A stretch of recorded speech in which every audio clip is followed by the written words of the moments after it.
You may have heard talk that for whatever reason, the world is going to end in 2012. Well, we at Naturango have some good news. If you play our alternate reality game, Green Clash, you'll be guaranteed another 38 years to live. Why 38, you ask?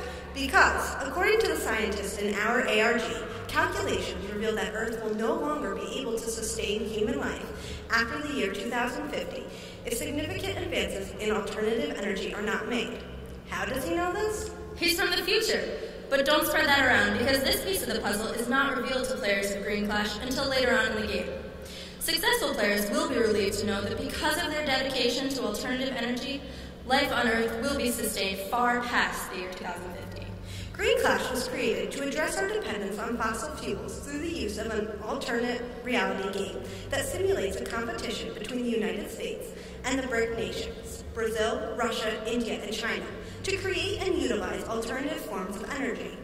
When a player first visits the Green Clash website, they will join a team from the country of their choice and play for them for the duration of their involvement. Players respond to scenarios on each nation's respective page. Naturango emphasizes that the utilization of the BRIC nations is for educational value alone, because our research has shown that those four nations will be the economic superpowers by the year 2050, which is why they are so imperative to the structure of our game.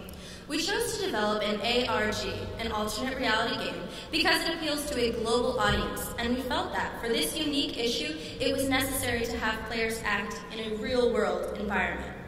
During individual game development presentations, our class found that games that address situational issues that players could also respond to were more engaging and left a greater educational impact on the player.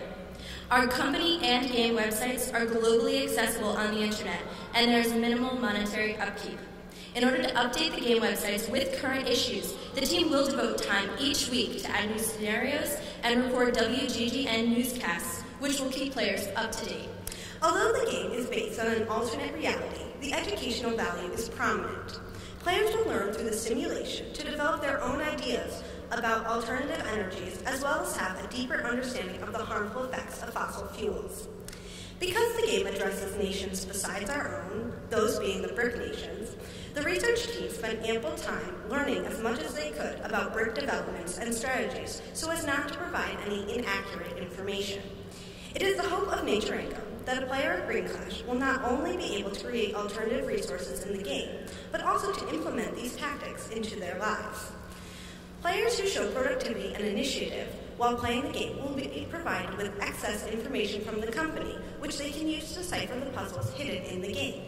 To reach local players, the marketing team will run an ad in the newspaper and send a radio broadcast. For a broader approach, the team has already posted a YouTube commercial, created groups on social networking sites, and made international contacts. Although our focus is global, to generate interest in the game, Naturango instituted an innovative and unique advertising game at home. The campaign featured hundreds of handwritten Post-it notes displaying messages about the website. They were posted throughout our own high school campus to generate interest from faculty, students, and staff. Naturango's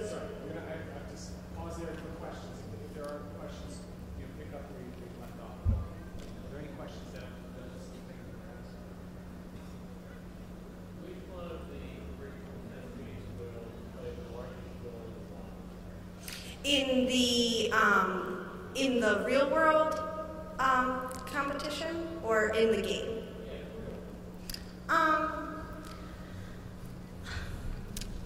I would say probably China. They have the biggest population. They also have a lot of resources they can use. They've also had an immense amount of conferences and different sorts of that kind of thing on alternative resources and climate change.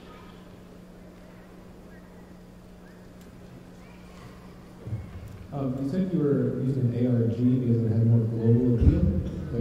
Why do you think an ARG has more wide appeal than a traditional video game? It's just an easier way to access the game, we thought, than having an Xbox game or a video game of that sort.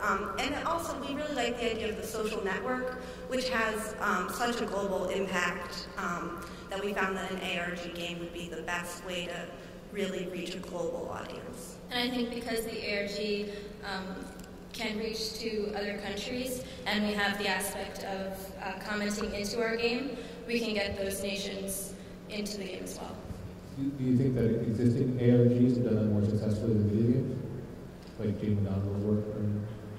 I don't think that necessarily they have in the past, but I think they definitely have the potential to be, a new frontier for gaming.